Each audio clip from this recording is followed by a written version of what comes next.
بسم اللہ الرحمن الرحیم۔ آڈیو بک اسلام کیا ہے، حضرت مولانا محمد منظور نعمانی نور اللہ مرقدہ۔ جو بھائی اور بہنیں کتاب پڑھ سکتے ہوں ان سے درخواست ہے کہ وہ تو کتاب ہی پڑھیں۔ ہر زبان میں یہ کتاب موجود ہے، اور جو کسی مشغولیت کی وجہ سے یا مجبوری کی وجہ سے نہیں پڑھ سکتے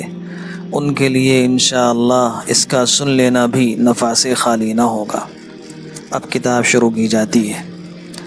مقدمہ۔ حضرت نے مقدمے کے تحت ایک گزارش کی ہے۔ فرماتے ہیں، اللہ اور رسول کے وفاداروں اور دین کے درد مندوں سے ناچیز مؤلف کی گزارش۔ بسم اللہ الرحمن الرحیم۔ اگر بالفرض اللہ تعالیٰ تھوڑی دیر کے لیے ہماری اس دنیا میں رسول اللہ صلی اللہ علیہ وسلم کو پھر سے بھیج دیں اور آپ مسلمان کہلانے والی موجودہ امت کی زندگی اور اس کے طور طریقے کو دیکھیں تو آپ صلی اللہ علیہ وسلم کے دل پر کیا گزرے گی، اور اللہ کے جن بندوں کو اب بھی آپ صلی اللہ علیہ وسلم کے لائے ہوئے دین سے کچھ لگاؤ ہے اور جن کے دل دین کے درد اور فکر سے خالی نہیں ہو گئے ہیں،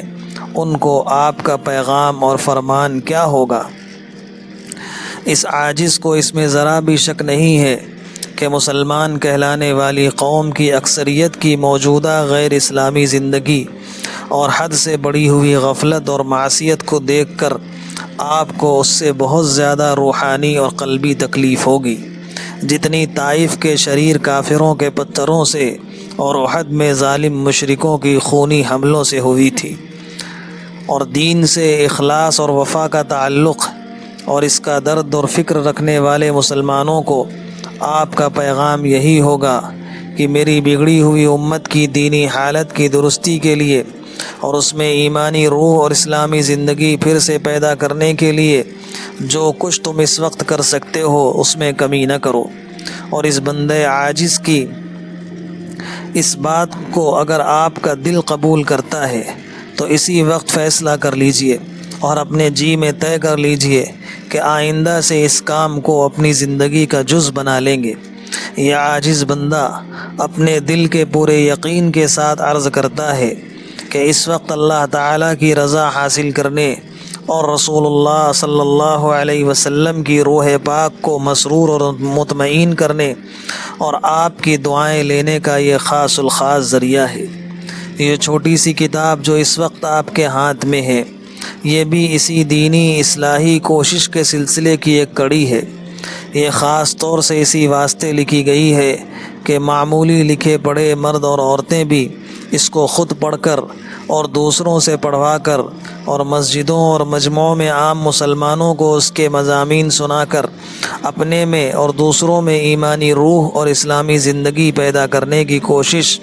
اپنی صلاحیت اور حیثیت کے مطابق کر سکیں،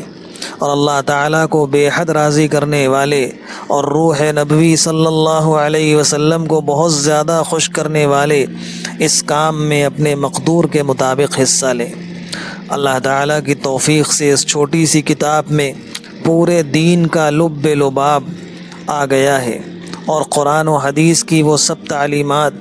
20 اسباق کی شکل میں جمع کر دی گئی ہیں جن سے واقف ہو کر اور جن پر عمل کر کے ایک عام آدمی نہ صرف اچھا مسلمان بلکہ انشاءاللہ مومن کامل اور اللہ کا ولی بن سکتا ہے۔ مسلمانوں کے علاوہ یہ کتاب ان غیر مسلموں کو بھی بے تکلف دی جا سکتی ہے جو اسلام کو سمجھنے اور اسلامی تعلیمات کو جاننے کا شوق رکھتے ہوں۔ غریب مؤلف کا کام بس اتنا ہی تھا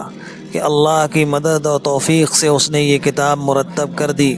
اور کتب خانہ الفرقان کے کارکنوں نے اللہ انہیں جزائے خیر دے اپنی استطاعت کی حد تک اس کو اچھی شکل میں چھاپنے کی ذمہ داری لی۔ اب اس سے وسیع پیمانے پر وہ اصلاحی کام لینا جس کے لیے یہ لکھی گئی ہے آپ سب حضرات کے تعاون اور فیصلے پر موقوف ہے۔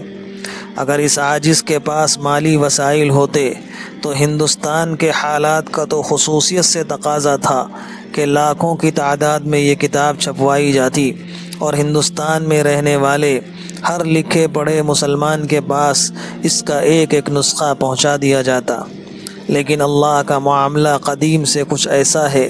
کہ اس قسم کی آرزوئیں رکھنے والوں کو وسائل نہیں دیے جاتے، اور بلا شبہ اس میں بھی اللہ تعالیٰ کی بڑی حکمتیں ہیں۔ بہرحال یہ بندہ تو اپنی اس آرزو کی تکمیل سے عاجز ہے، البتہ جن ایمان والوں اور ایمان والیوں کی نظر سے یہ کتاب گزرے، اگر وہ اللہ کی رضا اور روح نبوی صلی اللہ علیہ وسلم کی مسرت اور آخرت کا بے انتہا ثواب حاصل کرنے کی نیت سے یہ عزم کر لیں کہ ہم زیادہ سے زیادہ مسلمانوں تک یہ کتاب یا اس کے مضامین پہنچائیں گے، تو انشاءاللہ بڑی حد تک اصل مقصد حاصل ہو سکتا ہے۔ جیسا کہ ابھی میں نے اشارہ کیا، ہندوستان کے اس نئے دور میں مسلمانوں کے اور ان کی آئندہ نسلوں کے اسلام سے وابستہ رہنے کا تمام تر انحصار بظاہر اب اسی پر ہے کہ دین کی اہمیت کا احساس اور شعور رکھنے والا رسول اللہ صلی اللہ علیہ وسلم کا ہر امتی عام مسلمانوں میں دینی روح اور اسلامی زندگی پیدا کرنے کی کوشش کو اپنا ذاتی فرض سمجھ لے، اور اسلام کی تعلیم اور دین کے پیام کو ایک ایک مسلمان تک پہنچانا اپنا وظیفہ بنا لے۔ اس وقت یہ کتاب اسی خاص ضرورت کے احساس کے تحت لکھی گئی ہے۔ کاش اللہ کے بندے اس کی اہمیت اور اس کی خاص نوعیت کو سمجھیں۔ واللہ الموفق وهو المستعان۔ دو ضروری باتیں۔ نمبر 1، شروع کے بعض اسباق میں حدیثوں کا حوالہ دینے کا التزام کیا گیا تھا، پھر بعد میں ضرورت نہیں سمجھی کیونکہ سب حدیثیں مشکات شریفی سے لی گئی ہیں۔ بہرحال جن حدیثوں کا حوالہ مذکور نہیں ہے وہ سب مشکات شریفی کی ہیں۔ نمبر 2، اس کتاب میں حدیثوں کے ترجمے میں تو زیادہ تر اور کہیں کہیں قرآنی آیات کے ترجمے میں بھی میں نے ناظرین کی سہولت کے لیے حاصل مطلب لکھ دیا ہے اور لفظی ترجمے کی پابندی نہیں کی ہے۔ اللہ پاک اسلام کے پیغام کو عام کرنے کی توفیق عطا فرمائے۔ وما علینا الا البلاغ۔